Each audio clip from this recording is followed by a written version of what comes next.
Hello and welcome to Moss Lane in Altrincham, and a little bit of history in the making, because for the first time the GM Vauxhall Conference League is broadcast live, this time by Sportscast.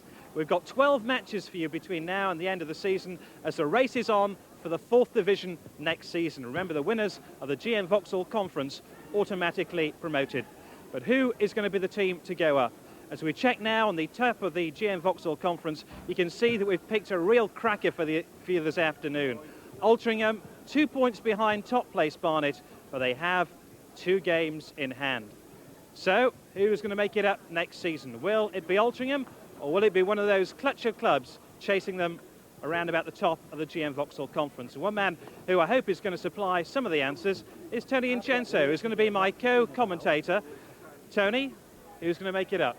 Very difficult to say. It's the most exciting title race of all time in the conference. 4 clubs in with a great chance of promotion.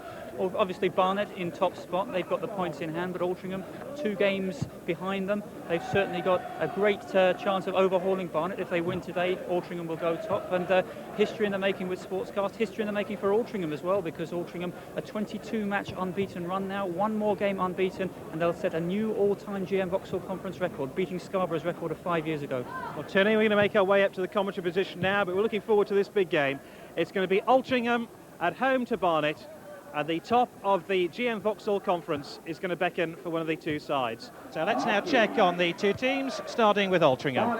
And Altrincham unchanged for this top of the table clash. The man to watch out for, number 10, Kenny McKenna. 13 goals now in his last 10 games, including 3 hat-tricks this season. They call him the Bulldog, and once he's got a sniff of goal, he's on his way. Well, no such problems for Barnet, because they are without David Howells. He has blurred vision. Richard Nugent plays his first game in 5 weeks. Now, he wears the number 5 jersey, but Nicky Evans has passed a fitness test on a bruised calf, while Roger Willis, he wears number 8, is preferred in attack to Mark Carter. That's the Barnet lineup. Referee today is Jim McGrath, in his 9th season of refereeing, but his first on the Vauxhall Conference panel. He comes from Wirral on Merseyside. Well, sitting alongside me, and I've already introduced once this afternoon, Tony Incenso. Tony, first of all, it's nice to see the football club being sensible and taking police advice and delaying kick-off to 1:15. Yes, that's right. I think it was on the cards as long ago as midday. We arrived around about midday, and there were 200 or 300 people already queuing to get into the ground then. And I think Altrincham are on course to break their best crowd of the season, their best league game, their best league crowd so far, 1,970 for the 3-2 win over Kettering on January the 26th. So nice to see the club taking the police precaution, and people don't mind waiting when a cracking game of football is in store. So it's going to be Barnet to get this game underway. In the white jerseys, there's Nicky Evans, 8 goals in his last 9 games. Injured against Sutton on Tuesday and was very doubtful for this game. Really is something of a folk hero down in the south of England at the Barnet club. He can play more or less anywhere in the Barnet team, and he's very, very influential in their bid to get into the 4th Division next season. So, Altrincham versus Barnet. It's Barnet who get us underway, and Kenny Lowe tangles immediately with Ken McKenna. And that probably is going to set the tone of this match. Uncompromising to say the least. There is Schowler. Nice deep cross, but that should be an easy catch for Gary Phillips in the Barnet goal. Remember, Barnet go into this game 2 points clear at the top of the GM Vauxhall Conference. Altrincham in 2nd place, 2 points behind, but Altrincham have 2 games in hand. There's the skipper of the home side, Altrincham, Paul Rowlands. Giving away the free kick to be taken by number 10, Kenny Lowe. The free kick expert of the side drives it nice and hard and low. Jeff Whelans saw that through a ruck of players. The man they nicknamed Bart Simpson, they say has an uncanny resemblance to Bart Simpson. And he was telling me before the game, get my name right because I'm going to be the star of the midfield today.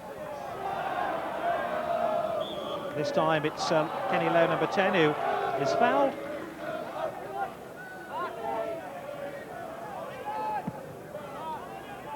Drives it wide, looking for Durham, but cut out by the fullback. That's Harry Wiggins.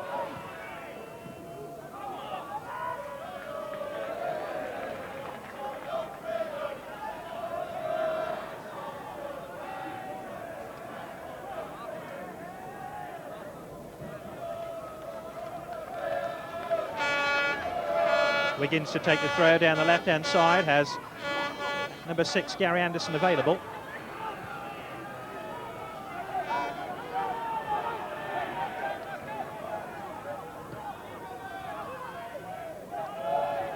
Touch on by Bull, gets Durham away down the right-hand side. The lad from Oxford. And Wiggins really hasn't really given him an inch of room, and that's why Altrincham won the ball back. Clever play by the Altrincham defence, and it's not long. Bodley with the clearance. Any thoughts on the game, Tony? Well, an even opening, both sides looking to gain an inch here and there, nothing given, nothing taken away from either side really, and it's going to be a game of cat and mouse. We noticed that even half an hour before the game, both managers refusing to give us their starting lineup until the very latest moment before the game. In fact, the Altrincham manager, John King, offered me his bacon butties prior to the game, but wouldn't give me his team news. Now, openings here for Altrincham. The first shot on goal comes from Nigel Shaw, number 7. 14 goals this season. Ball bobbled a little bit. The service is a little bit bumpy and uncertain, as we can have a look at that shot again by Nigel Shaw. First chance of the game goes Altringham's way. Here's Willis. To the side today. Picks out Gary Paul, the full-back. Evans was looking for the ball. Bull manages to turn, helped on by Richardson. Durham on the far side. Help back inside to Kenny Lowe. Nice deep cross, too deep. Whelan's the former Birmingham City and Manchester United goalkeeper. Settles his pre-match nerves, would he believe, by a quiet fag. Says he wants to be playing in the 4th division next season. I wouldn't bet against it either.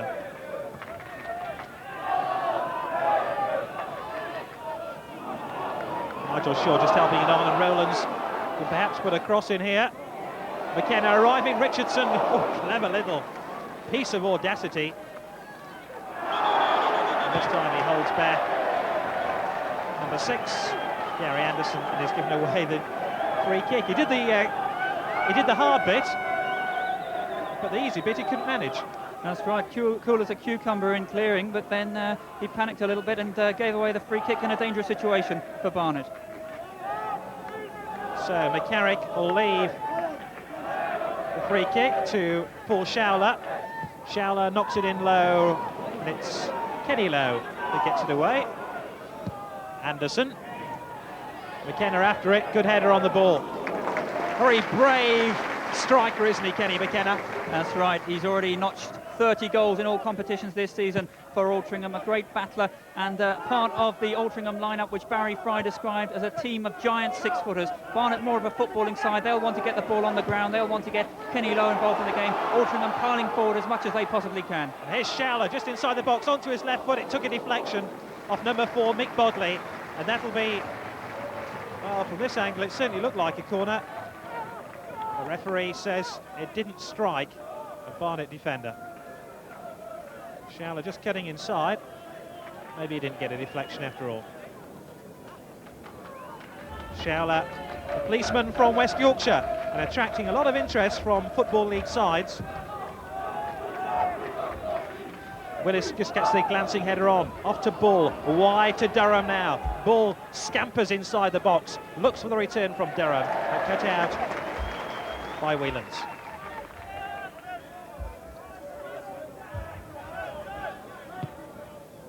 As Tony was saying prior to kick-off, Altrincham looking to set a new Vauxhall conference record this afternoon by going 23 matches without defeat. They are the bookies' favourites to end up in the 4th division next season, If you fancy a little bit of a wager, they are 11-10 to win the GM Vauxhall Conference. And Altrincham, in fact, were 40-1 no-hopers before the start of the season, so this 22-match unbeaten run has really brought them into the title reckoning. Did you have a bet at that price? Well, not at 40-1. I think that was a little bit of a long shot because Altrincham only finished 16th last season, but they've really come from nowhere this season to become part of the title race.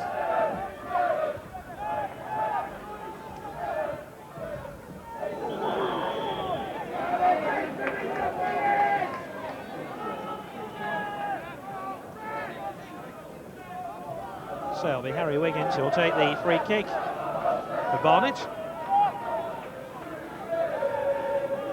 Rather Altrincham. Harry Wiggins wearing number 3 for Altrincham this afternoon.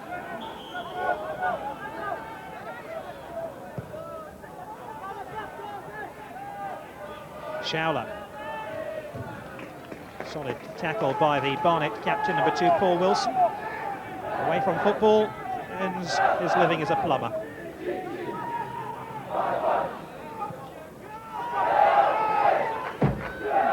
Nigel Shaw.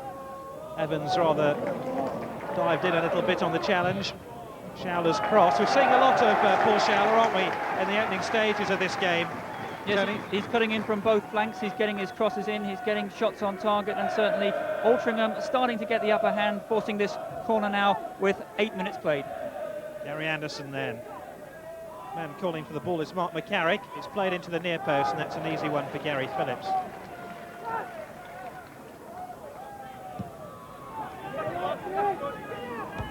Ball loses out. The man who headed it clear was number 8, Nicky Dawes. That time Paul Rowlands. Showler again. Paul Wilson in pursuit, number 2. A very bright start for this game. Showler onto his right foot, driven in away by Richard Nugent.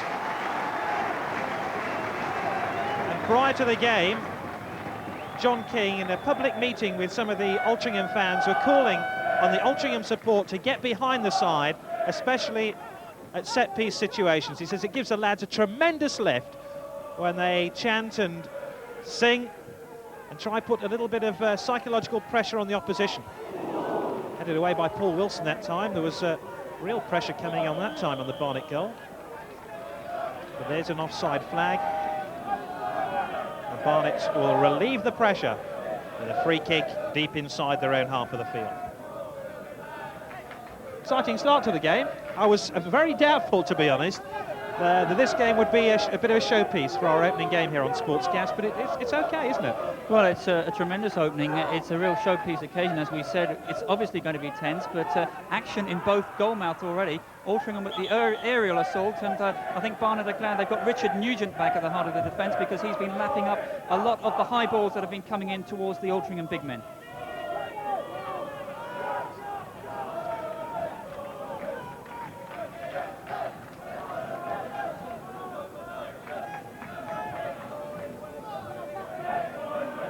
There is Richard Nugent replacing the injured David Howell.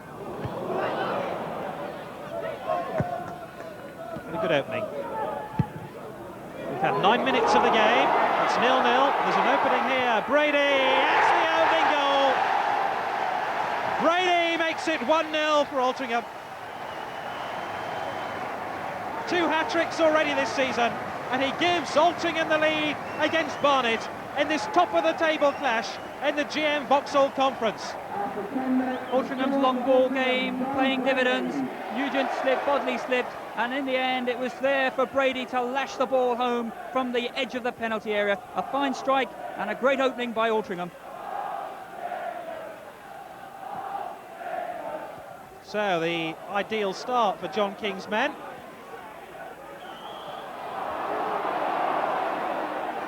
But now Barnet have a free kick.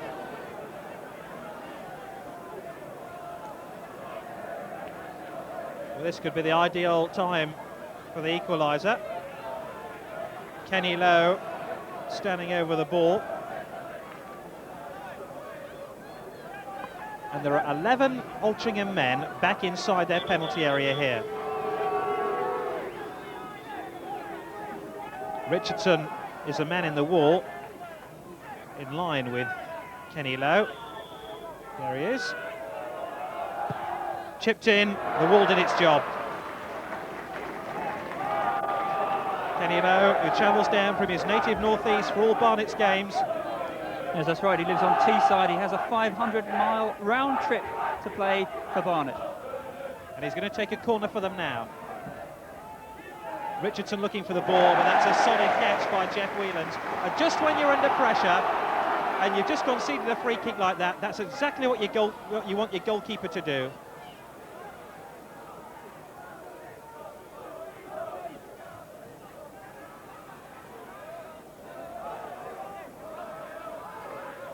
Minutes in, Altrincham lead by goal to nil, scored by John Brady after 9 minutes play.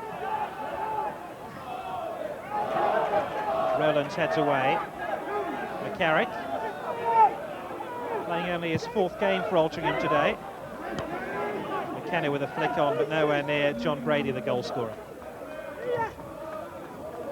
Altringham's last defeat back on October the 2nd when they lost 2-1 here against Kidderminster.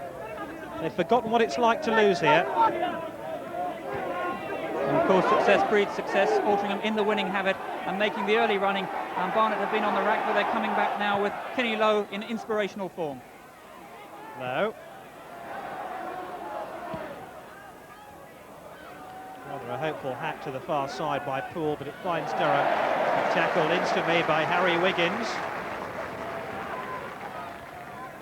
There were so many of this Barnet side, or rather so many of this Altrincham side, should I say, have Merseyside connections. There's a real atmosphere about this club, and they feel they're heading towards the 4th division next season.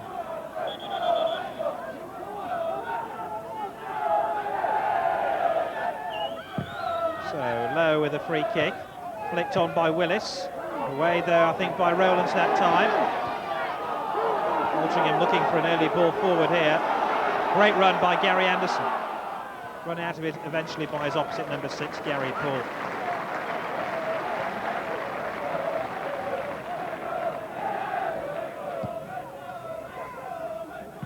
Ball allows the ball to drop over his head. Willis cuts inside. Rowlands tries to tackle him.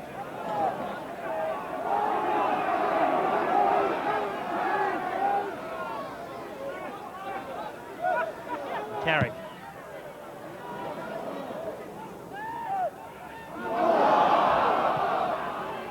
That wasn't handball by Richardson. Here's Wilson.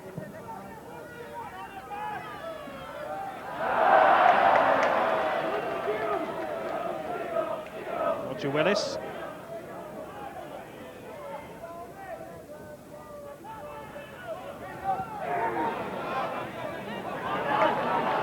Shaw. Evans takes it away from him.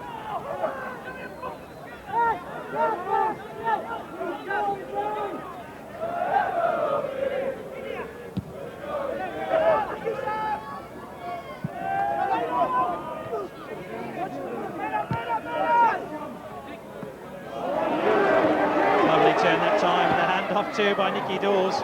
Looking for McKenna, headed clear though by Nugent.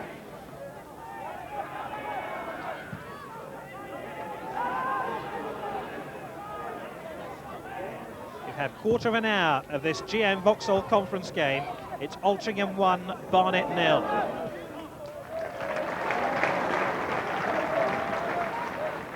There's McCarrick making his home debut today.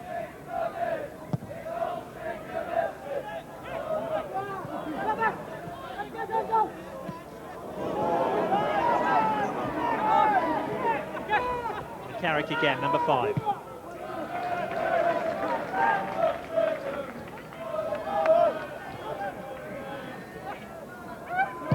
Tony, if you were Barry Fry down on the bench now, what would you be shouting to the Barnet players?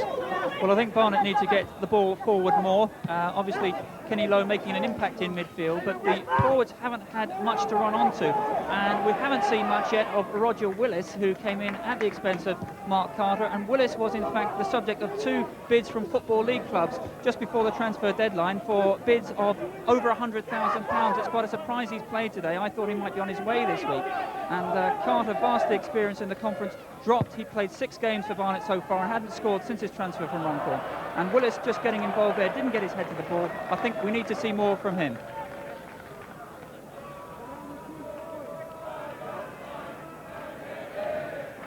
Yes, Willis perhaps in his last season with the GM Vauxhall Conference side.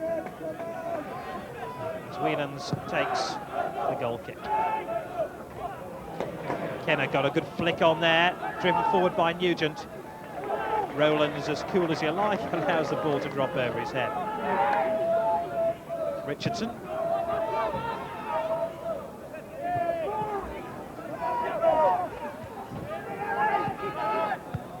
Well, the game has settled into something of a pattern.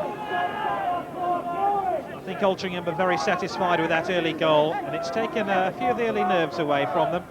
And perhaps if Barnet were to look to any particular area of their team where they might exert a little bit more influence, I think it's in the midfield partnership of Kenny Lowe and Paul Richardson. Yes, Barnet obviously under the cosh since the opening moments. They made a good start, but once Altrincham got the goal, that settled their nerves. Barnet now looking to get their players forward from midfield, and they've got this throw-in on the left-hand side and a chance to throw some big men forward. So Poole to take it. Thrown into Willis. Now he wins the corner.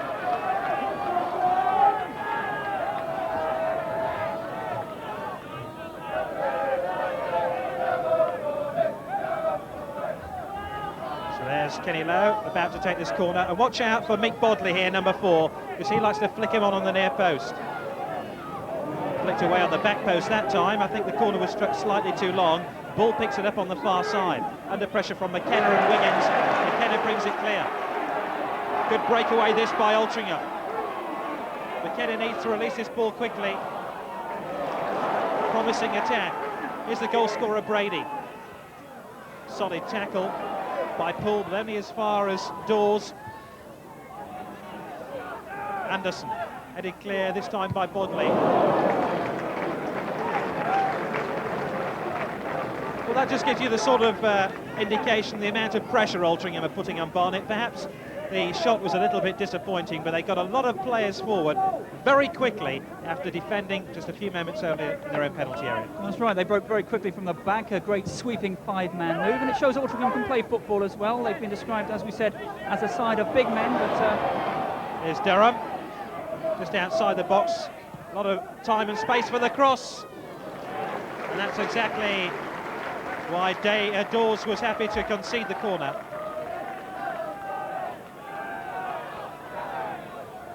Durham's cross. In fact, it was number 5, Mark McCarrick, who got it out. Jeff Whelans catching the ball there under pressure again. He's holding his back, obviously foul, but fair to say Whelans, vastly experienced goalkeeper, and he's caught everything which Barnet have thrown in at him so far today.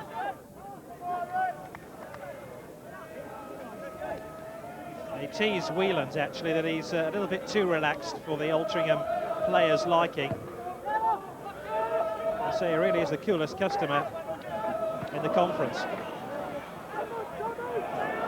Willis, oh, he drifts round Rowlands,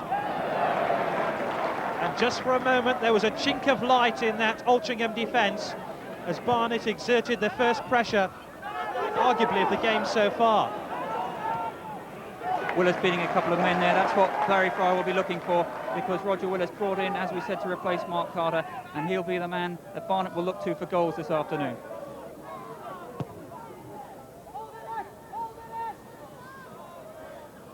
Cries you can probably hear from the Altrincham bench is hold it up, hold it up.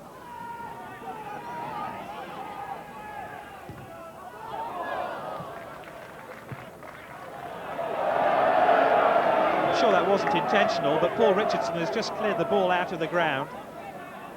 I know they're strapped for cash here at Altrincham in their bid to make it into the 4th division, but I'm sure they can afford another football.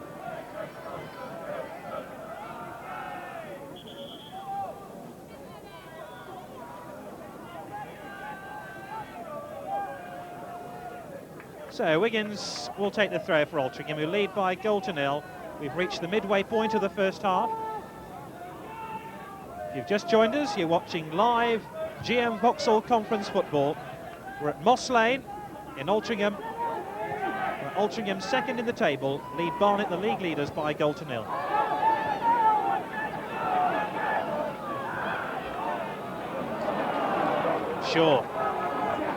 Showlands, he's drifted out the game the last 10 minutes or so. He's back in it now. That's a lovely cross to McKenna. Oh, a goal! Absolute peach of a goal by Altrincham.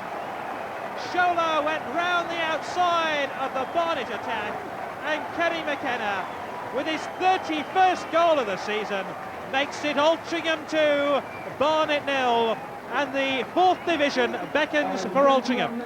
Shola making the break on the left-hand side. He drifted out of the game, but he showed electrifying pace, beating his man there. A great left-footed cross to the far post, and McKenna needed no invitation to tuck that one neatly past Gary Phillips in the Barnet goal. Well, that goal had class written all over it. They may talk about the GM Vauxhall Conference lacking quality, but as we look at that goal again, look at Showler, just took it outside Wilson, beat him for pace, and the run by McKenna was electrifying. Almost a telepathic understanding there. He seemed to know where McKenna would be. An enticing left-footed cross, the downward header, no chance for Gary Phillips, the Barnet custodian. And here come Altrincham again with number 7, Nigel Shaw.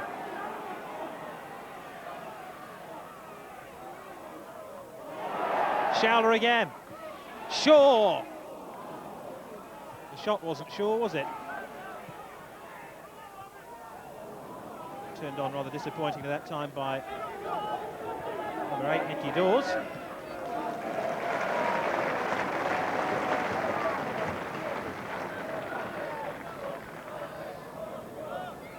Well, Altrincham really have hit a rich vein of goals. In their last 11 games, they've scored 39 goals. That was before today. So 41 in their last 12.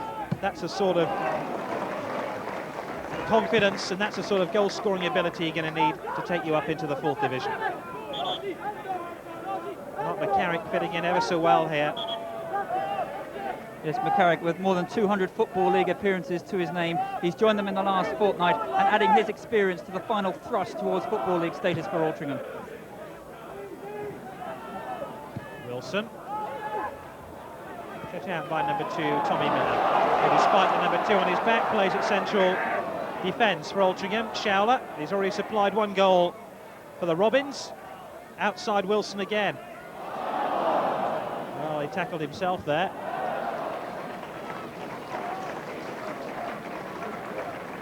Showler, the policeman.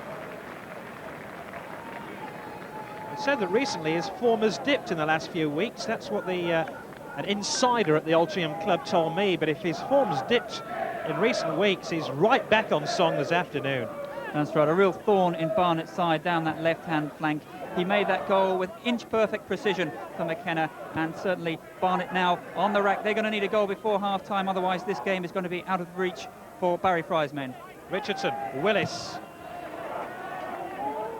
Durham popping up on the left-hand side this time. Deep cross this time by Poole. Only half cleared by Whelans, mind you. Low. Low again. Another breakaway attack. Anderson knocking it square. John Brady, who scored Altrincham's first goal. McCarrick. McCarrick again. Rowlands.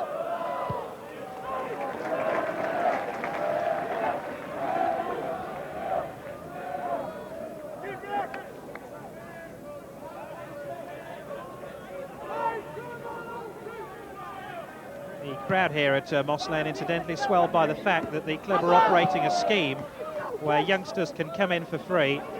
A deliberate policy by the manager of Altrincham, John King, by saying that when the youngsters get behind the side, they play that little bit better, and they're playing very, very effectively here against Barnet. 2-0 they lead. We're just short of the half-hour mark in the first half.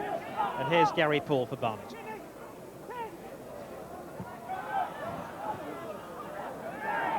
Ball claiming he was fouled and wanting the penalty.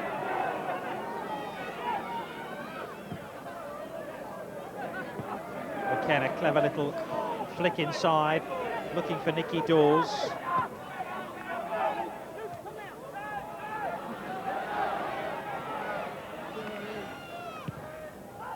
Wilson just hacks it in.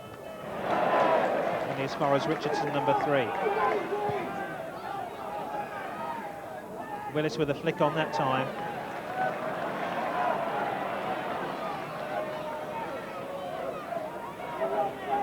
Again, Barnet looking very lightweight up front. Nicky Evans playing just behind the front 2 runners of Willis and Bull. And perhaps Barnet will need to push Evans right forward now to try and get back this 2-goal deficit. McKenna denied by Bodley.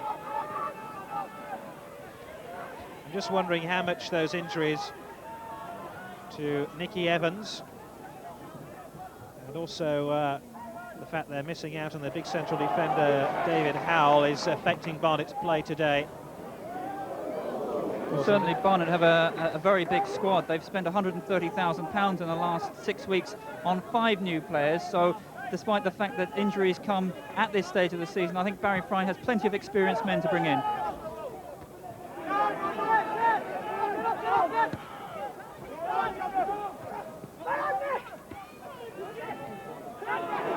Nice ball inside. McKenna's pass disappointing. Well, all the instructions being emanating from that area there, but it's a story of 2 very different dugouts. The Altrincham dugout no doubt delighted with the scoreline, which reads 2-0 in their favour, and they press forward again. Shaw wide to Shout. It's a disappointing first touch, and Barnet have the throw.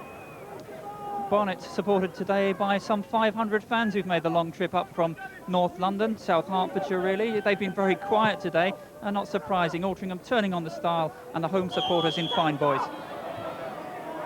Number 9, Gary Bull, is flattened. He really is Barnet's main hope in terms of goal scoring. The cousin of Steve Bull, the Wolverhampton Wanderers striker. 22 goals in the conference this season, and he's won his side a free kick. Kenny Lowe will take it. Willis waiting on the far post. Evans 2. Bodley just gets a flick on and out for a corner by Tommy Miller. Miller in his first season with the club. So Mick Bodley waiting for his party piece. Remember, his party piece is to head in these corners on the near post. Here he comes again. Dropped too short though. Durham away by Rowlands. Evans wide to Bull. A little bit of space and time for the cross. Knocks it back inside to Evans now. Given straight back to Bull. Richardson! Well, perhaps Barnet coming back into it a little bit. And Paul Richardson, who's been at the club for 5 months now, following his move from Kettering Town, the man they call the Spider because of his lanky arms and legs. Seemed to snatch at that shot a little bit, and it took a bobble, and no problems for Jeff Whelan's in the Altrincham goal.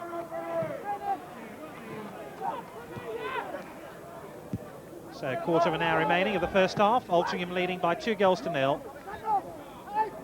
Our very first Sportscast coverage of the GM Vauxhall Conference. Remember, we're bringing you 12 games between now and the end of the season. And here's Durham. Picked out once again there by Nicky Evans, who made the break in the inside left position. Durham getting into a little bit of space and just screwing his shot wide of the upright. Yes, Barnet have just put a couple of decent moves together now. And on both occasions, Tony, as you were pointing out, the 2 relevant players, initially number 3, Paul Richardson, and that time number 7, Kevin Durham, snatched at their shots a little bit. Yes, probably the pressure of the occasion getting to them. Barnet desperate for a goal now. They couldn't have expected to be 2 goals behind already at this stage, and they're going to have to throw caution to the wind to try and pull it back.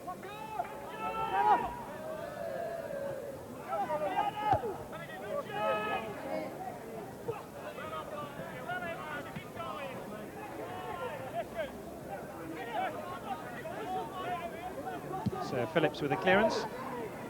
Durham with a head on. Ball turning Rowlands and helping it back to Evans. And they're beginning to settle down now, are the visitors. Poole. Willis looking for the header, headed away though by Miller that time. Important clearance by him. What really impresses me about this Altrincham side is they all fight for each other, and when they're defending, they defend as a team. Ball breaks to Ball. Taken off him by Anderson. It really was like taking a piece of candy off a child. Showler operating down this right-hand side this time, and he was brought down by Gary Poole. And I wouldn't be at all surprised if Gary Poole were to be booked for that tackle from behind. An electrifying run by Paul Showler down the right, showing he can operate on both sides of the field. He nudged the ball through two Barnet defenders, and Poole just trying to get his foot around the ball, in the end tripping Showler from behind. And indeed now the referee Jim McGrath just having a word with Gary Poole. Poole just started wearing contact lenses whilst playing football. He always used to complain about the light apparently, and he couldn't see what was going on. They had no complaints there. Saw the heels of Paul Showler, and he caught them quite nicely. Well, Showler really has been the torment of Barnet in the opening half hour of this game. His cross supplied the second goal. He's gone outside the Barnet fullback Paul Wilson now. He's swapped wings. And all that promise that he showed earlier on in the season now seems to be coming to fruition. Showler is battered, if not bruised, but able to continue. And it's a free kick then to Altrincham. Showler to take it. McKenna waiting just outside, or around about the penalty spot. And it was he who got the header in on goal. Gary Phillips in the Barnet goal, just guiding that one over there, because the dipping header by McKenna could have just drifted in under the crossbar, and Gary Phillips taking no chances. Yeah, he got underneath the header a little bit. Phillips watched it all the way.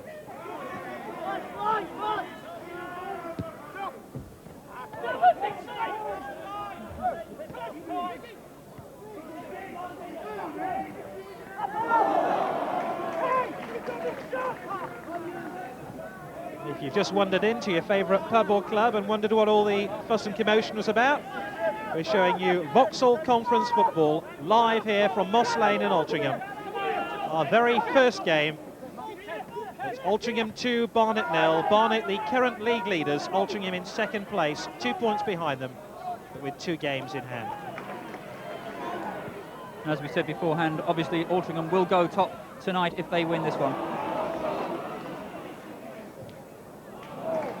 If they carry on as they have, Tony, it won't be a matter of if they win this one, but by how many. That's right, and forcing another corner on the left-hand side.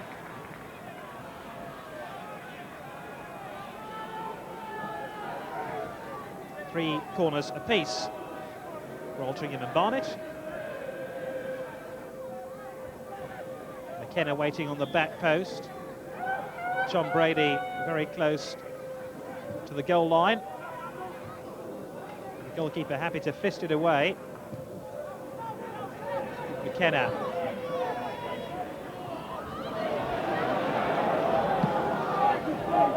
Now here's Gary Ball. Evans took it well on his chest. It was shadowed expertly by Nigel Shaw. There really wasn't a breath between those two players as Evans made his way inside the penalty area. Perhaps Barnet's best move so far, sweeping 50-yard raking pass by Kenny Lowe, the main feature, and Kenny Lowe taking the corner on this near left-hand side. 2-0 behind Barnet in the white. Willis! That was a fair old header by Roger Willis. Maybe for once, Altrincham guilty of not picking up their man. And Willis's header just goes over.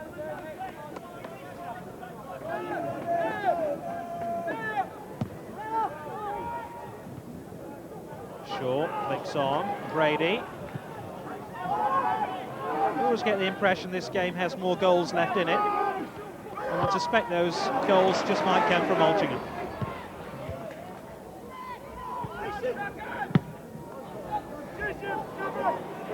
McCarry. Shaw. Nicky Dawes with a foul.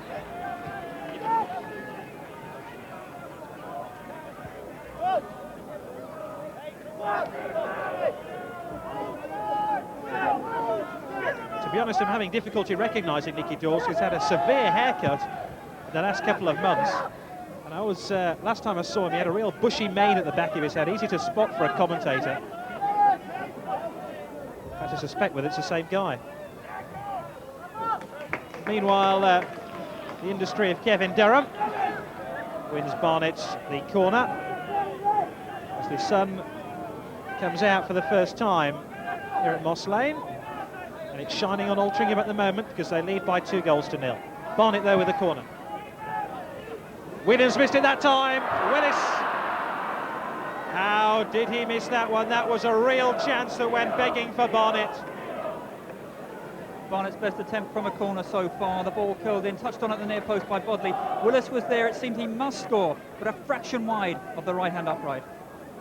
Willis knows he should have done better. That could have given this game a whole different complexion had Roger Willis's header found its target.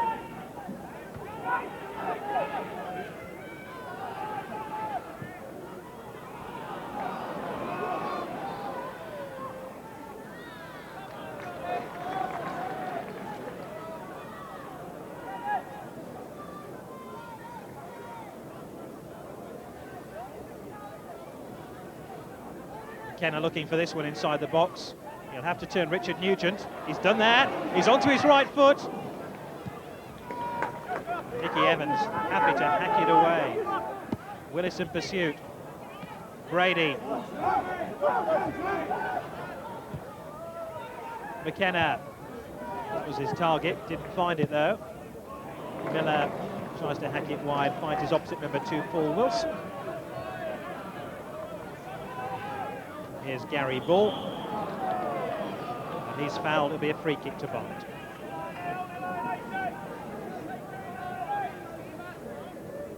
Seven minutes to half-time. Barnet know that if they are going to have a real chance of rescuing this game, they have to score before the break. Low, flicked on by Durham. Durham with a flick on again. Lowe takes it inside the box.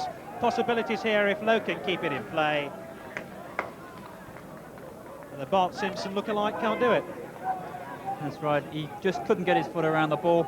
But a good break down the right-hand side by Barnet. They're getting more players forward now from midfield. As we said, they'll have to throw caution to the wind, but it's an uphill battle they face, almost like climbing a GM Vauxhall Conference version of Mount Everest.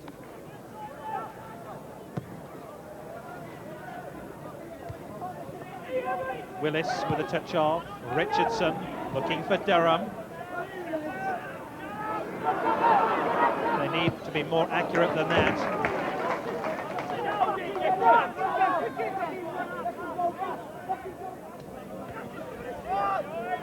Bodley.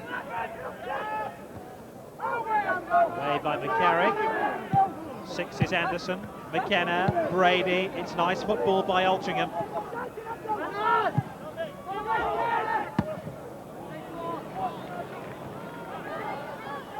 Showler. What a clever little player he is. Shaw helping it on. That wasn't so clever. But Showler has really made inroads down that left-hand side. He's tormented the Barnet defence. And the quality of the balls that he's put into the Barnet penalty area have been exceptionally high. Typical of the quality football being played all around the GM Vauxhall Conference this season. Certainly the equal of most 4th Division sides and of many 3rd Division sides. And the top two on show today, Barnet and Altrincham, both playing some quality football. There's Gary Poole finding Kevin Durham. 4 minutes to half-time. Still 2-0 Altrincham lead. Mark McCarrick has given away a free kick now.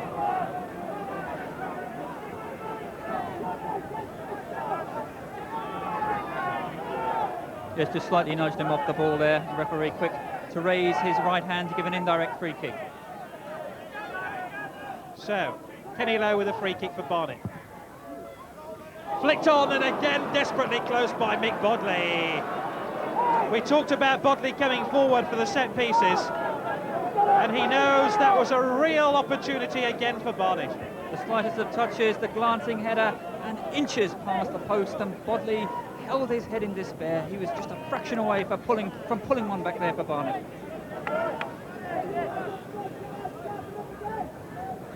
Well, maybe they'll come to rue those chances a little bit later in the game. They've really had 2 or 3 opportunities now, to be honest, Barnet, of pulling a goal back. I think on the tally of chances, the game is almost even Stevens, but Altrincham obviously have been the more incisive in Paul Schouler. They have the best player on display, and it's him that's made the difference between the two sides. Now, you might call me cynical here, Tony, but if I was any part of the Barnet management at half-time, I would rearrange my back four to take Schouler out of the game, because the longer he's going to continue to run at me, or run at my defence, the less chance Barnet have of winning this game. I'm not quite sure how I'd do it. I'm not quite sure how I'd take Schouler out, but he would have to come out tactically if Barnet are going to have any chance. It might be a case of Paul Richardson dropping back and covering him, shadowing him as he advances forward down the left-hand side. 2 minutes to half-time, still 2-0, Altrincham in the lead, Barnet with possession, and Durham not quite breaks the offside trap, but that was his intention.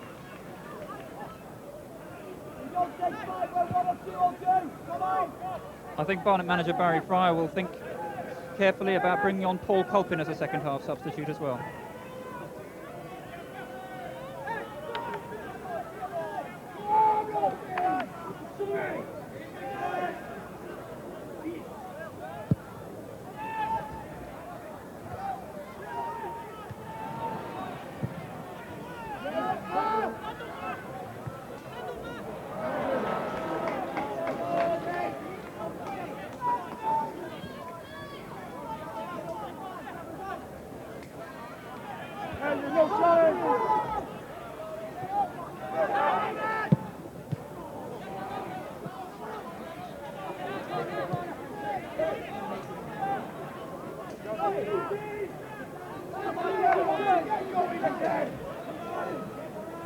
So it's Gary Phillips with a clearance.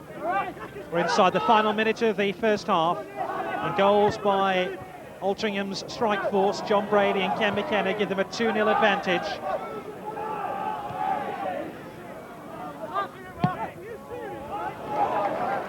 Schouler, this is where the problems occur for Barnet.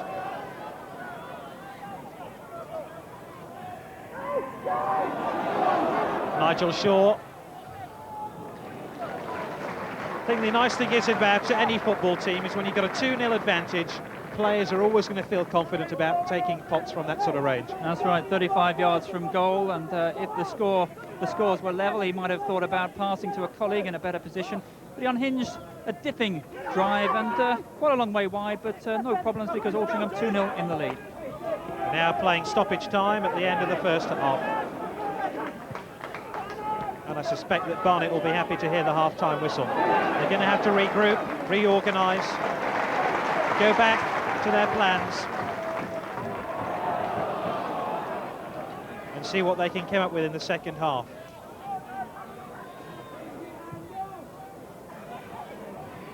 I think at times Barnet have just been outfaced by the enthusiasm of Altrincham and their willingness to work for each other and play as a team.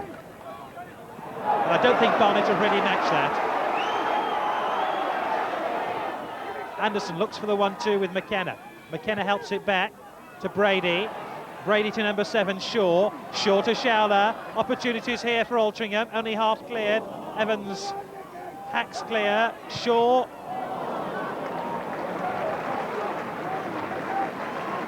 Again, Shaw happy to try one from distance, but problems there for Barnet. They failed to get the ball away, and with Altrincham already in a 2-0 lead, Barnet will need to get their defence sorted out during the half-time period.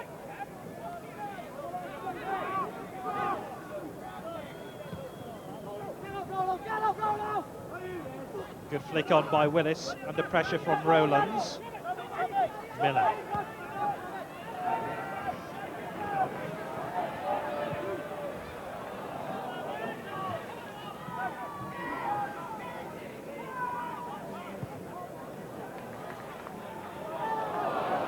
McKenna calling for the ball more or less on the penalty spot here.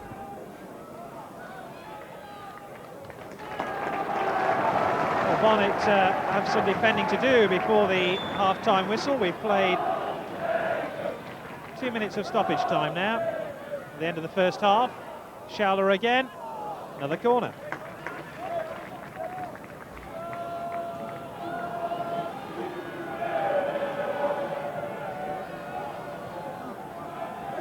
So, a last chance perhaps for Altrincham to add a third goal before half-time. And another corner. 6 of the game for Altrincham.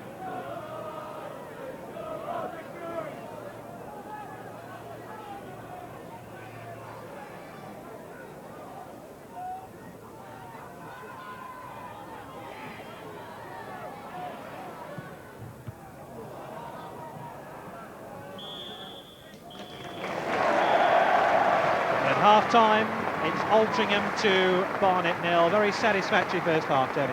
Yes, entertainment at both ends, chances galore. We've seen 2 fine goals from Altrincham. They've had the upper hand, outwitting Barnet, out-battling Barnet, out-muscling the men from London. Barnet manager Barry Fry will spend the 10 minutes of half-time reorganising his ranks, reshaping his defence and trying to snuff out the threat of Paul Schouler, who's advanced down the left-hand side with authority and great aplomb. And he's been the difference between the two sides. The goals from Brady and McKenna giving the half-time score of Altrincham 2, Barnet 0.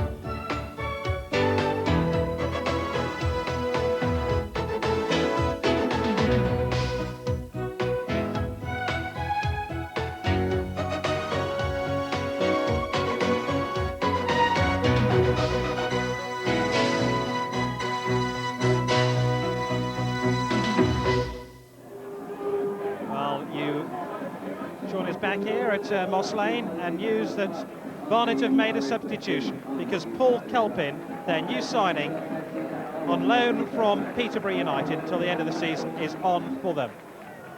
I saw Colpin make his Barnet debut on Tuesday night when Barnet beat Sutton United 1-0 at Underhill. Colpin scored the winning goal, a quick silver strike from 12 yards, and he's the man with the close skills in and around the box, which Barnet will look to utilise in this second half as they try to pin back this 2-goal deficit.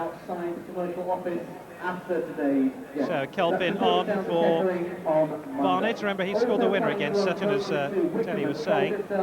You'll find details of that in today's match programme. I'm just looking round for Paul Richardson. I can't actually see Richardson coming out for the second half. Is that right? Richardson off, Colpin on. Is that right, Tony? Yes, Richardson obviously taken off. He was making little impact down the right-hand side, and I think Barnet are going to throw more players now. Colpin will play as an out-and-out striker, and they'll drop one out from midfield. Richardson's place in midfield won't be filled in the second half, and Colpin will look to get himself involved in and around the penalty area for Barnet. And indeed, Duncan Horton is on in the second half as well for Barnet, who are 2-0 down at half-time. So Duncan Horton, number 14, and 12, Paul Kelpin, both on for Barnet at half-time. It looks like Paul Wilson, the man who's gone off, the captain of Barnet. So second half to get underway. Altrincham, second in the Vauxhall Conference, 2-0 ahead, and if that scoreline remains, they'll go top of the Vauxhall Conference in around about 45 minutes' time.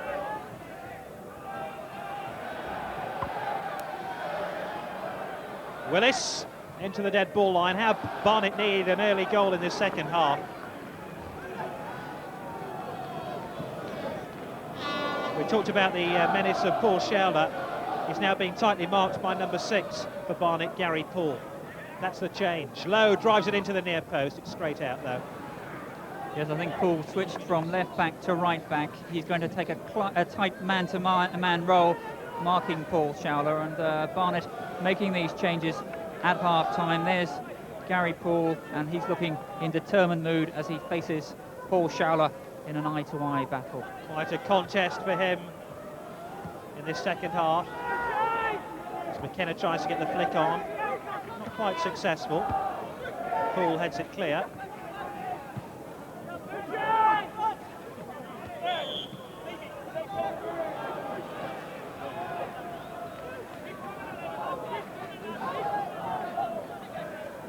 One suspects, though, if Schouler doesn't get much change out of Gary Poole, he'll just trot across to the far side and have a go at the other full-back. He's that sort of player. Willis looking for the flick on, can't get it ahead of number 2, Tommy Miller. Schouler this time fouled by Kenny Lowe, who reckoned that Schouler took a histrionic dive.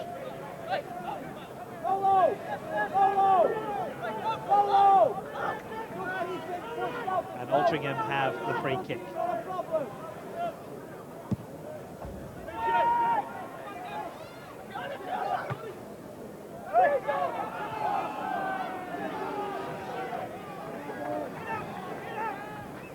Altrincham delighted to be 2-0 ahead here in this home game. Their home form of late hasn't been that impressive, incidentally. They've won just 6 of their last 10 conference games here at Moss Lane. No problems about this afternoon. Lowe. Evans. Wide to Durham. Poole.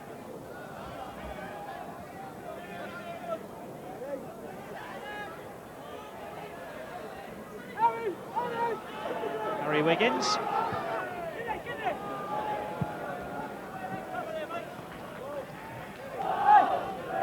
Free kick expert of the Altrincham side. Mind you, they've got a few. Trying to get any information out of John King, the Altrincham manager, about who takes the free kicks and who does what in his team. It's not exactly easy. He plays his cards very close to his chest. Say inside his breast pocket, to be honest.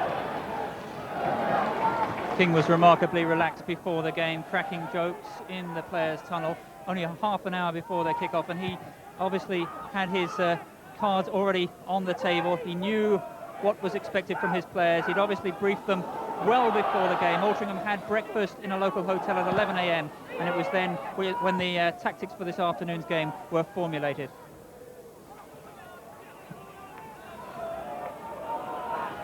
Duncan Horton playing at left back then.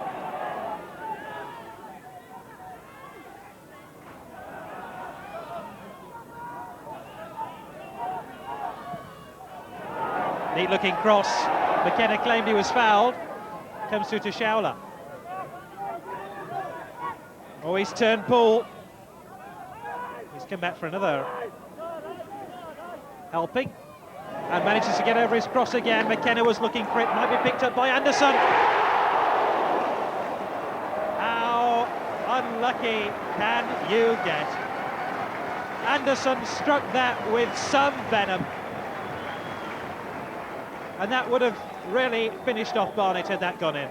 A glorious right-footed half volley. It beat Gary Phillips, all ends up, but it struck the base of the post and bounced away to safety. Altrincham just inches away from a third goal, which really would have killed off this game as a spectacle.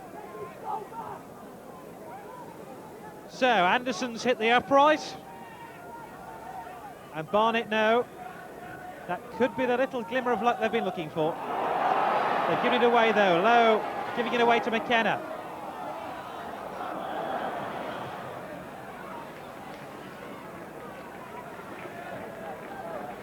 You can probably, if you can lip read, you can probably tell what Kenny McKenna reckons to those challenges he had to take on board. And he doesn't win himself a free kick. Not a happy lad, is he? Well, I think he should be happy. He scored a classic far post header for Altringham's second goal. He's scored 30 goals this season and he's in a rich vein of form, 13 goals in his last 10 appearances. He's keeping his glee to himself though. Oh, but here's an opening, Gary Bull. And the full, or rather the man wearing number 2, is not the full-back, he's a central defender. Tommy Miller doing exceptionally well. Schauler is after this one down the left-hand side. And between Richard Nugent and Gary Poole, they brought an end to his games.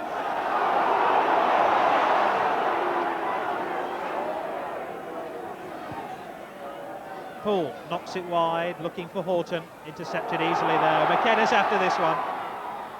Should be easy meat and drink to Mick Bodley.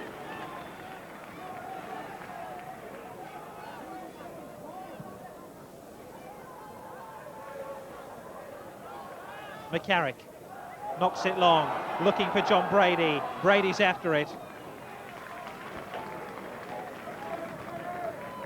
There's John Brady.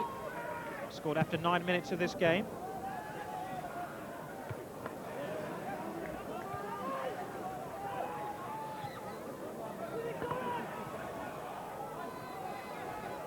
Rowlands turns it back to Jeff Whelans. There really is a sense of calm and purpose about Altrincham now. They've got the early goals, the 2 first-half goals, and really now, given the sort of pedigree of the players they have, there should be no way they should lose this game. That's a theory. How it works out in practice, we'll wait and see. There's a student, Nicky Dawes. Last season voted the youngest ever player of the year at this club.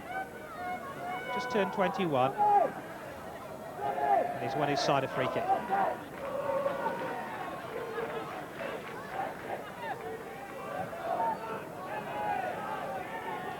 So Altrincham, who lead by 2-0 with this free kick. And they're ambitious enough to try that sort of effort from Mark McCarrick. He's smashing to score a goal here on his home debut, wouldn't it? Yes, McCarrick ambling forward from the left there, just getting his left foot over the top of that volley and slashing it onto the roof of the stand. But an ambitious effort, and when confidence is flowing through a side, players can come forward from the back and try shots like that without disapproval from the home crowd.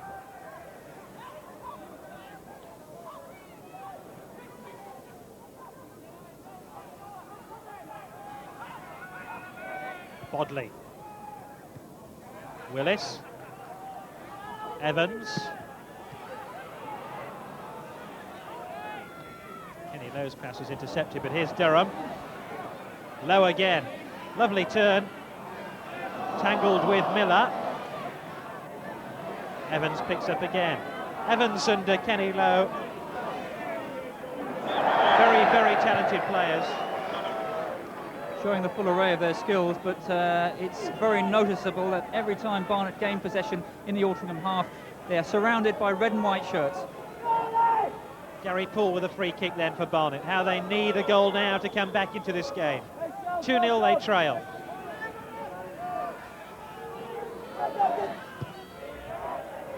Far too close to Whelans, and to be honest, the quality of the free kicks of Kenny Lowe in this game hasn't been up to the sort of standards that he would set for himself. He's placed too many corners close to Jeff Whelans, and free kicks too. I'm saying that we should give Whelans some credit, the old man of the Altrincham team, but certainly he's excelled himself and he hasn't dropped a cross yet. 39 years old, do you believe, Whelans? There's hope for us all if he's still playing as he approaches his 40th birthday. And he isn't finished yet. And he can head the ball too. Durham. Willis. Lovely turn by Willis. To be honest, the ball to his left was more of a sensible pass rather than turning the defender, because Evans was available.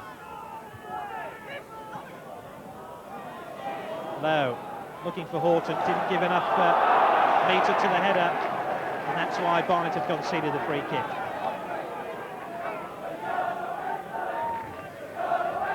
Ten minutes into the second half now. And there's quite a stiff breeze blowing from left to right as we look at the pitch. That's blowing into the faces of the Altrincham defenders.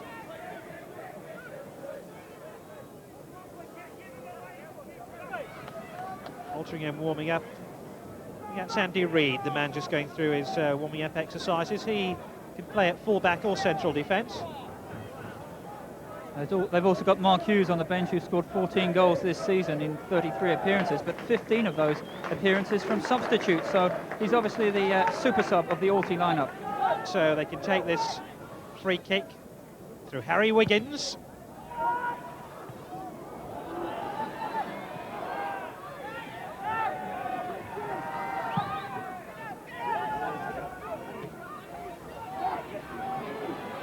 Good run here by Nigel Shaw. Did well to track Kevin Durham back, number 7, Nigel Shaw. Maybe one of the unsung heroes of the team.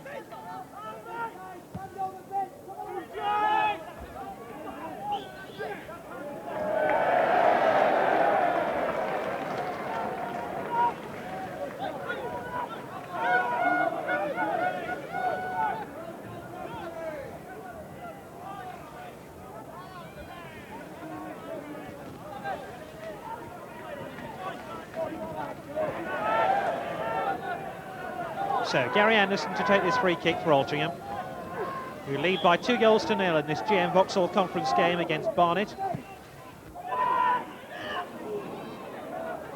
Brady now, Showler. Another useful looking cross. McKenna couldn't repeat the dose that they handed out in the first half to Barnet when that combination provided Altrincham's second goal. Carrick.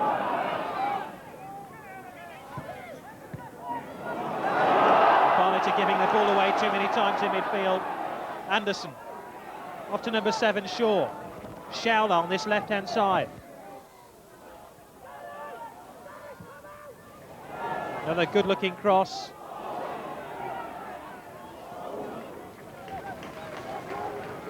And really, Showler has continued to torment this right-hand side of the Barnet defence. At the other end, here's Roger Willis.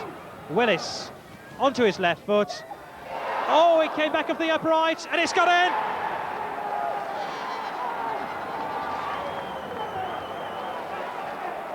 Paul Kelpin has given Barnet a lifeline in this game. The score for Barnet, number 12, Paul Kelpin.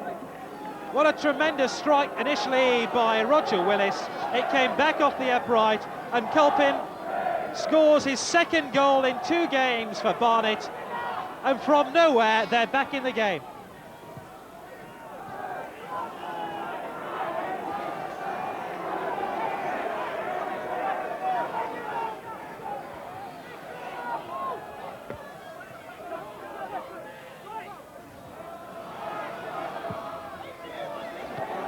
Evans back inside his own penalty area. Well, from nowhere in this game, Barnet have rescued themselves with that Paul Kelpin goal. He scored in his debut against Sutton on Tuesday night, and he's put Barnet back into it now. Let's have a look at the goal again. Willis onto his left foot, and to be honest, Whelan's positioning wasn't exactly clever there. He should have marked that far post, and that provided Kelpin with that chance, number 12. 2 goals in 2 games for him. Altrincham 2, Barnet 1. And we've had an hour of the match.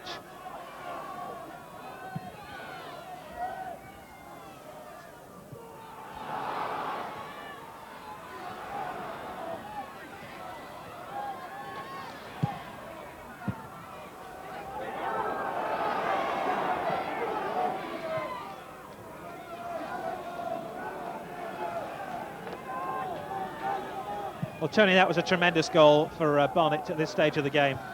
Fine time to pull one back, and Paul Kelpin showing the mark of a true goal scorer, getting in there on the opportunist rebound from the post, slashing it away. He's only played a game and a half so far for Barnet, but already 2 goals, and Barnet will probably look to keep him further than his initial loan period from Peterborough until the end of the season.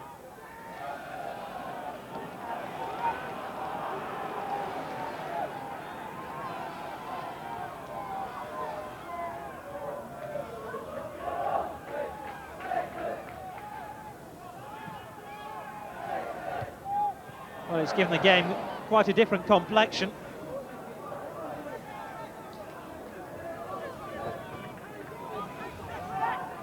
To be honest, Barnet haven't really had that many chances in this game. They had a few at the end of the first half, none of which they seemed able to put away. The second half had seen Altrincham press forward. Anderson had that shot which rattled the upright of Barnet. And now that shot by Willis came back off the post. And Kelpin's put them back in it at 2-1.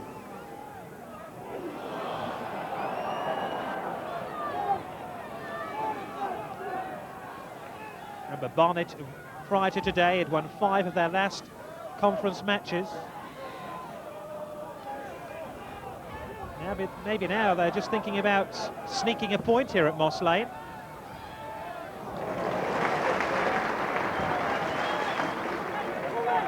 And as you mentioned earlier, Gary, the shot by Anderson which splintered the Barnet post, could that be the turning point? The ball bounced away to safety. A few minutes later, down at the other end, Barnet hit the post, but the ball rebounded to Kelpin, who slashed the ball away. So the woodwork getting involved at both ends, but to Barnet's favour. Dawes. Looking for Shaw, clashes with his opposite, number 7, Durham. Away this time by Bodley.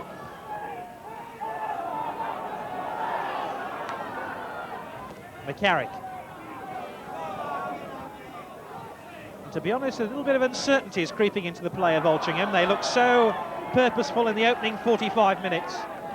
But since that goal's gone in from Paul Kelpin, the Barnet substitute, they've just looked a little bit nervy.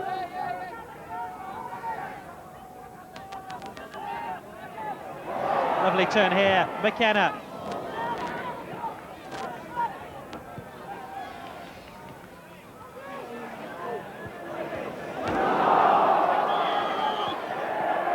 Free kick though to Altrincham.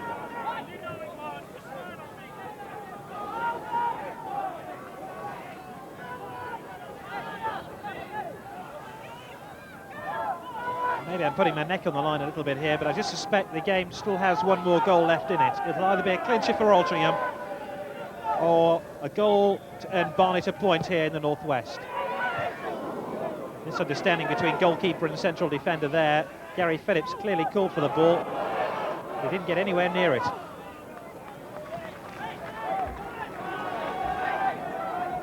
So it's Altrincham 2, Barnet 1. In this GM Vauxhall Conference top of the table clash, and Barnet with their tails up a little bit at the moment as Willis chases this one, and so too Paul Kelpin. McCarrick now for Altrincham, looking to find number 9 John Brady. Brady teasing the fullback, Horton.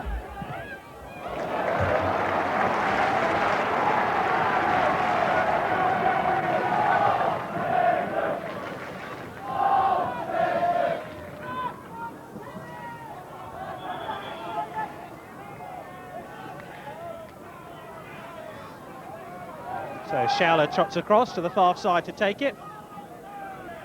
They have McCarrick available just on the edge of the 18-yard box, calling for the ball. Rowlands too on the near post, looking for the flick on. Durham heads it clear though. Feels for handball as that shot rained in on the Barnet goal. Bodley completes the clearance. Kelpin heads it back inside, looking for Willis. Just missed out there. It's Tommy Miller. McKenna now.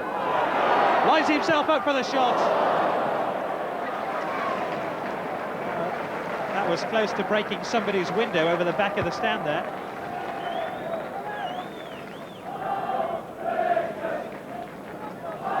To be honest, I'm not sure how that one took a deflection, but Kenny McKenna, number 10, knows all about it. There's that incident again. A lot of time and a lot of space to have the shot. It came off somebody's head. So another corner. McCarrick again, waiting on the penalty spot. Being shadowed though by Bodley.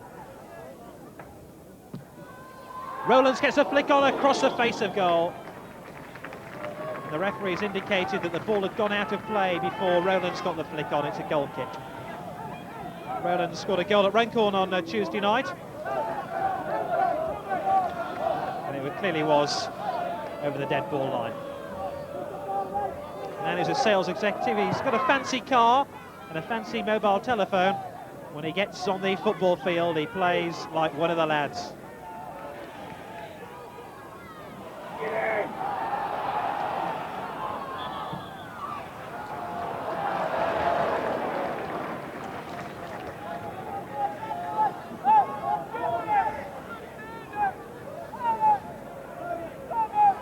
There's Nicky Dawes, number 8, 21 years old, the youngster of the Altrincham side.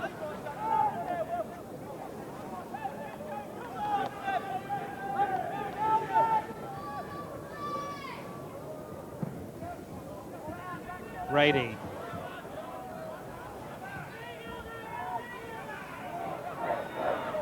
Well, Tony, we're midway through the second half. Who's going to coast in from here? Is it Barnet to snatch a point, or Altrincham to get a third? Well, Altrincham piling on the pressure again in the last few minutes, looking for a third goal, but they're finishing woefully off target. We said when they were cruising at 2-0 that the crowd didn't mind that the shots were drifting past the post, but now a sense of urgency creeping into Altrincham's play once again. Good old-fashioned alehouse ball by Nugent, almost finds Kilpin. They call them alehouse balls because they're a real feature of pub team football, isn't it? The big hoisted clearance right down the centre of the field.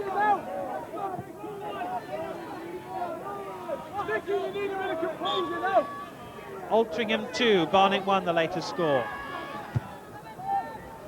Kenny Lowe helps it on, looking for Willis. That should be a goal kick. Indeed it is.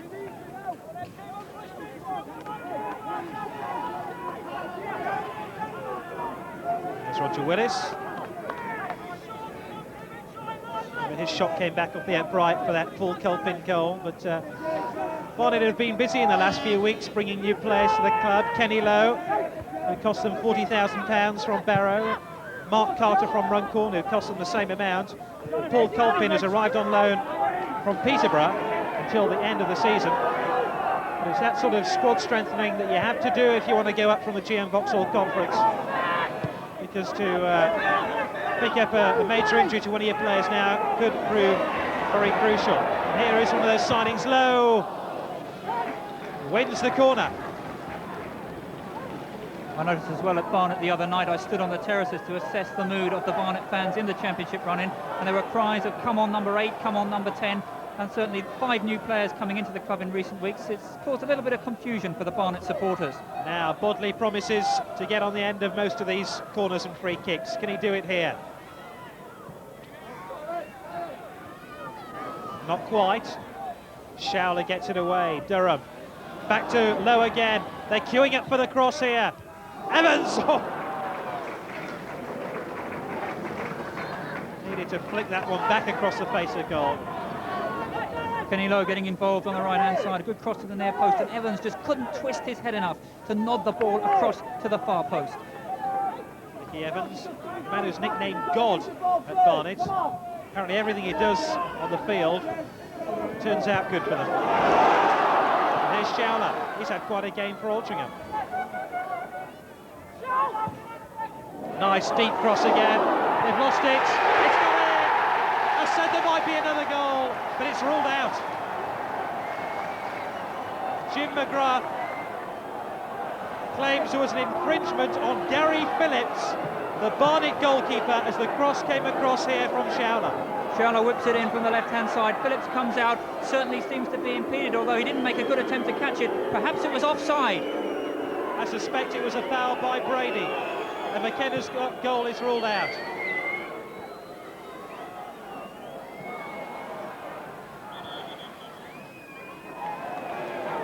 Now, from a different angle, we see Showler putting the crossover, but was Brady interfering with Gary Phillips as the two climb for this ball?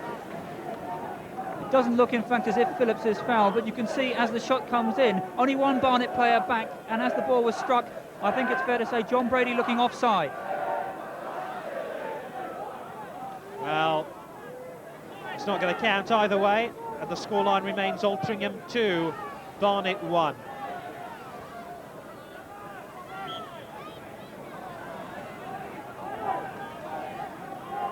I think that might have been the goal I thought was going to come any time, Tony. Well, that would have clinched the game for Altrincham. It would have been the final nail in Barnet's coffin, but still 2-1 and still everything to play for.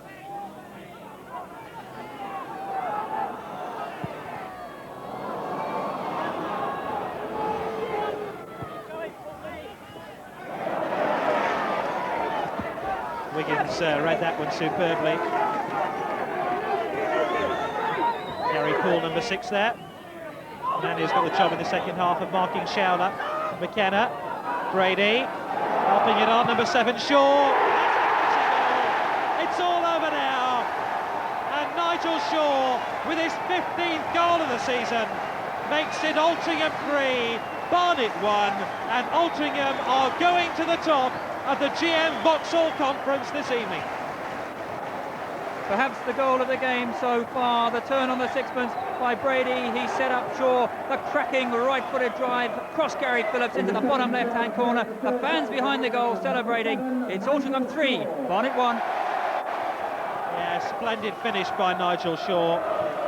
Maybe the goalkeeper a little bit incited by the presence of Duncan Horton, but Shaw, the midfield man for Altrincham, has made it safe for them now. Barring an absolute upset, Altrincham are now certain of going to the top of the GM Vauxhall Conference this afternoon.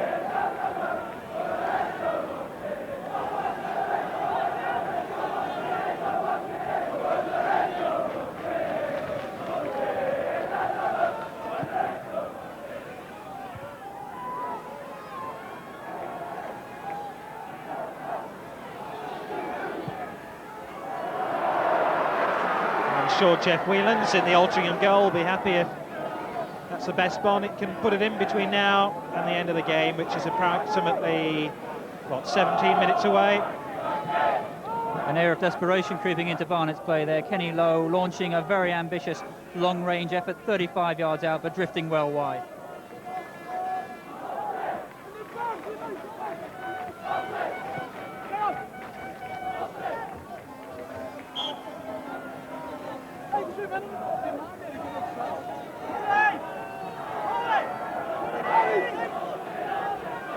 Just sitting in our commentary position above this Moss Lane pitch, there's a real sense of relief now amongst this Altrincham crowd. They were really concerned when it was 2-1 to Altrincham. One or two smiles on the players' faces. They know that that top spot in the Vauxhall Conference now beckons, as Willis has it now for Barnet.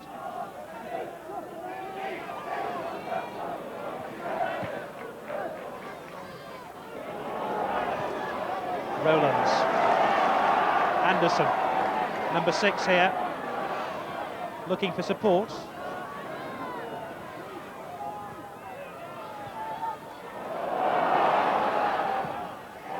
Oh, what a cheeky little back flick that was by Kenny McKenna.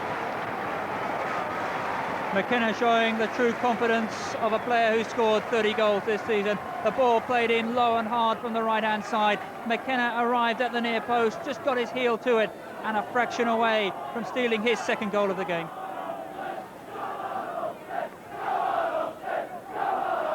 So that little bit of excitement causes the corner, or results in the corner rather, flicked onto the near post, headed clear by Bodley. Shaw back to number 6, Gary Anderson. 15 minutes to go. Altrincham 3, Barnet 1. Altrincham looking for a 4th goal. Showler's cross. Phillips back across the face of goal. Oh, Brady so close to his second goal of the game, but he was leaning back at almost at an angle of 45 degrees as he struck that ball. Maybe it doesn't matter with Altrincham winning by 3-1, but that's so close to being number 4. Again, Showler, the danger man, with the cross from the left. Gary Phillips woefully lacking in the Barnet goal. Headed back there for Brady, and fair to say, he missed an open goal. So 3-1 Altrincham lead, and they've hit the crossbar and hit the upright now in this second half.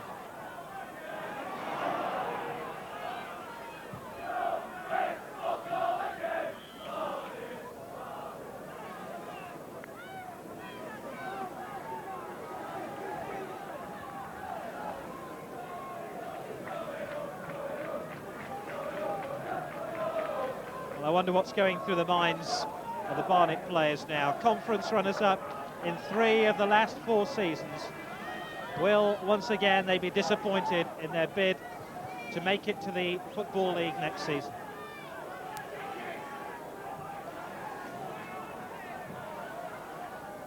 Colpin.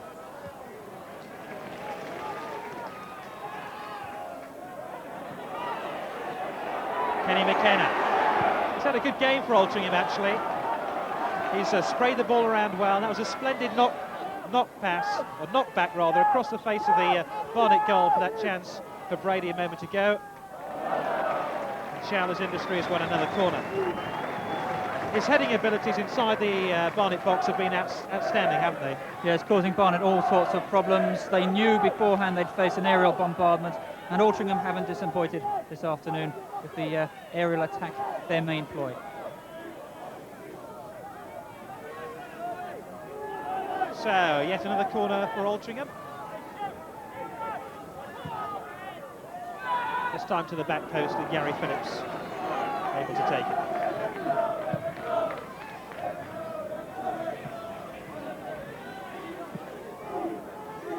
Willis, suspect a foul, indeed it is by Anderson.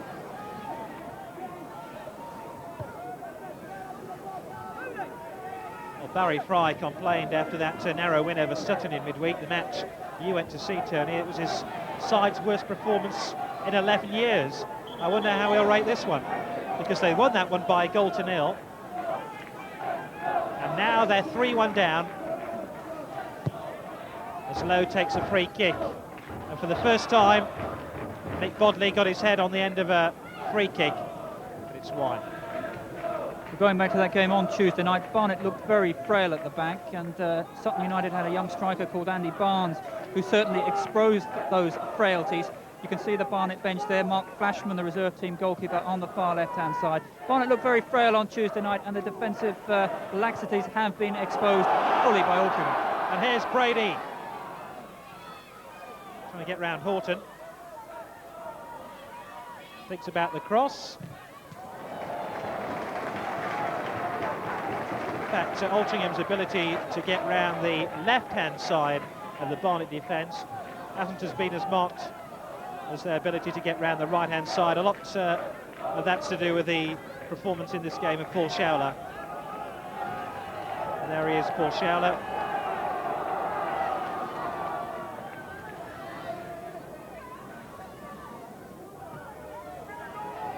Rowlands with a flick on, only half cleared. McKenna! Brady! They still haven't cleared the danger. Brady again trots wide. Shaw. Oh, number 4. Paul Rowlands, the captain, seals a marvellous win for Altrincham. A diving header to clinch the points.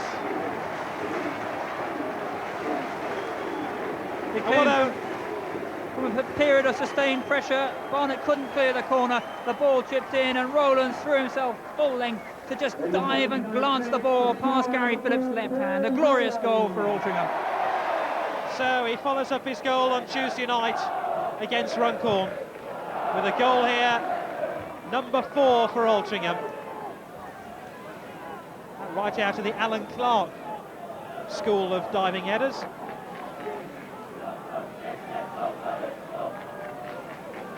And 3 of the 4 Altrincham goals this afternoon, quality strikes, picture book goals, great entertainment here for a very big crowd. I suppose the Barnet fans away to our right won't be entranced by this quality of the strikes. Durham still happy to try his luck. Came off his opposite number 7, Nigel Shaw. I haven't got my record books to hand, but I wonder when was the last time Barnet conceded 4 goals? Well, in the third round of the FA Cup, they lost 5-0 at home to Portsmouth, but in the conference, you'd have to go back 3 seasons to Barnet's last game of the season, which was a 5-1 setback at Sutton United on the final day. But certainly in recent times, this is an embarrassingly large defeat for Barry Fry's men. We're going to win the league is a cry from the Altrincham fans here. I wouldn't bet against them. Judging on today's display, they look very, very confident indeed.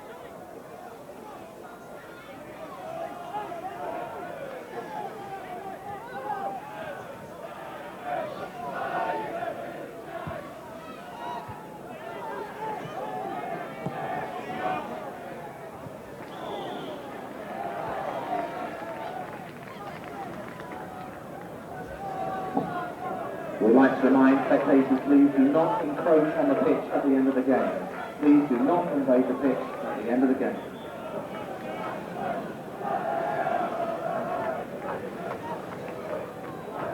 I was warned before I came to Moss Lane today that I was going to see a very dour physical battle between Altrincham and Barnet. It just hasn't turned out that way, and Altrincham have played some splendid football. They really are the Rolls-Royce team of the GM Vauxhall Conference. And should they go up and be able to reproduce this sort of form next season in the 4th Division, they'll be a real credit to the Football League, and at the moment are a real credit to the GM Vauxhall Conference. Well, look how well Darlington have done this season. They won the conference last year, pipping Barnet at the post, and this season Darlington amongst the promotion contenders in Division 4, leading for a long time, and that shows the strength and depth of the GM Vauxhall Conference. Little going right for Barnet as Gary Ball is penalised for deliberate handball on the edge of the Altrincham penalty area.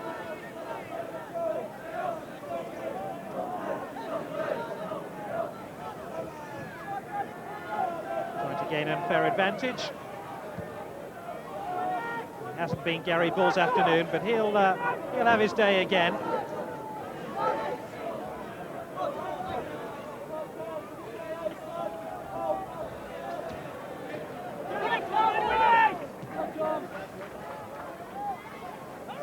Willis gets it wide to Duncan Horton. Still time for a consolation goal for Barnet.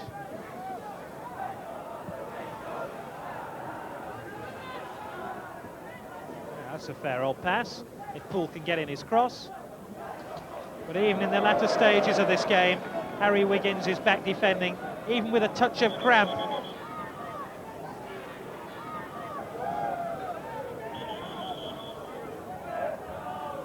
Referee wants the corner to be taken once again.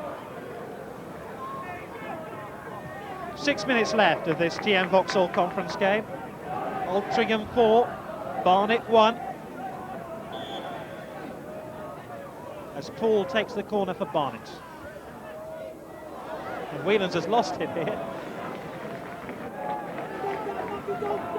He resembled a man who'd lost a sixpence inside that penalty area. He's got it now then.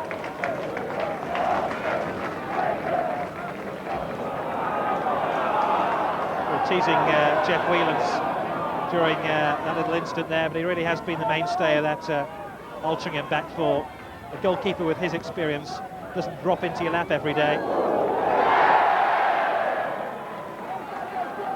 And at the other end, Gary Phillips of Barnet almost dropping the ball across the line there. The Altrincham faithful massed in their ranks behind the goal, appealing that the ball had crossed the line, but referee waving the play on. Yeah, he nearly dropped it out of his lap as that one came in to his 6-yard box.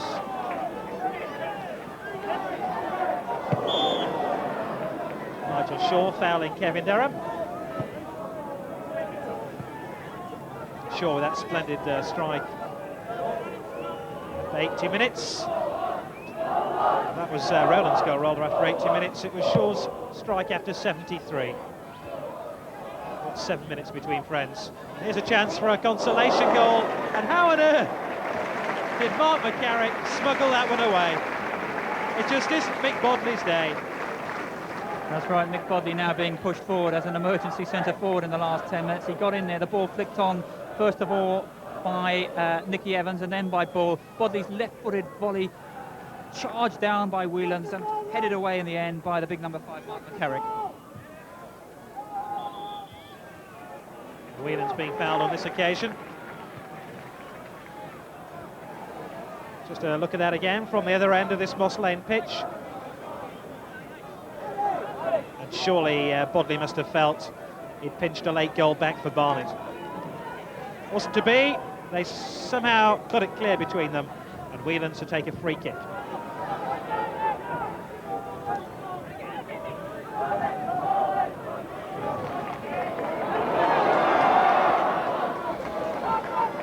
Showler. Going inside and outside Poole. Poole this time wins the battle. Kenny Lowe.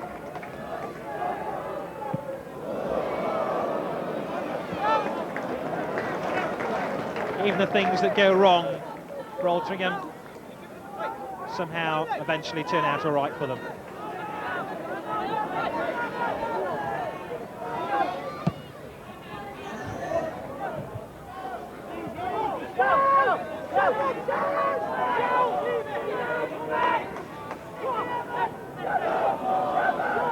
Brady. Ferrell cross, and McKenna looking for his second goal of the game, only about 2 foot away. And in the He's end, won himself a corner as well. Final touch seemed to come off Bodley there. He just put McKenna out of his stride and nicked the ball away as that cross came into the far post. So Altrincham with another corner. So Showler to take the corner for Altrincham. We're just 2 minutes away from going to the top of the GM Vauxhall Conference.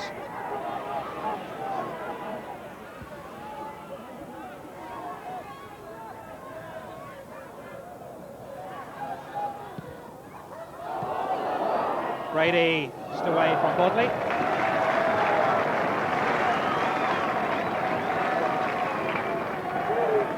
All grins and smiles around the Altrincham team. When your team is 4-1 up and heading for the top of the conference, it's a very, very happy time indeed at the club. Nice flick on. Oh, behind that time by Gary Poole.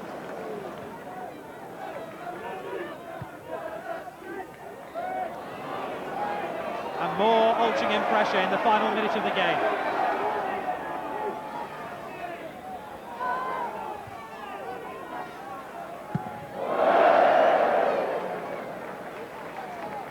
Ball well over the back of the stand from Gary Anderson.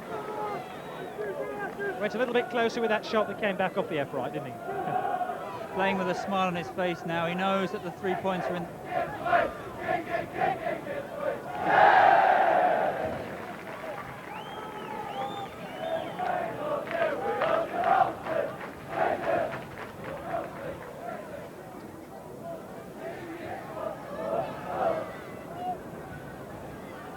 So we're now playing stoppage time at the end of the game. Altrincham 4, Barnet 1. Anderson has his shot blocked by Bodley. Been a couple of stoppages in the second half, so there will be some injury time to play. Showler dispossessed that time, and Bodley can bring it clear, but it really is a forlorn chance now for Barnet. And McKenna's after this one.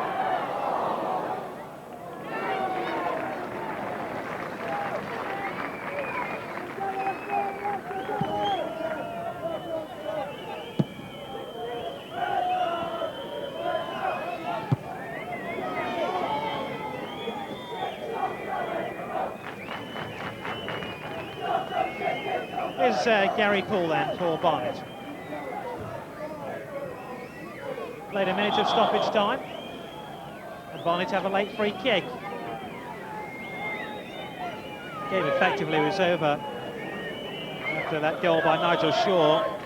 After 73 minutes, the header by Rowlands. Once Rowlands got this header in on goal, it was well, it was just the icing on the cake for Altrincham.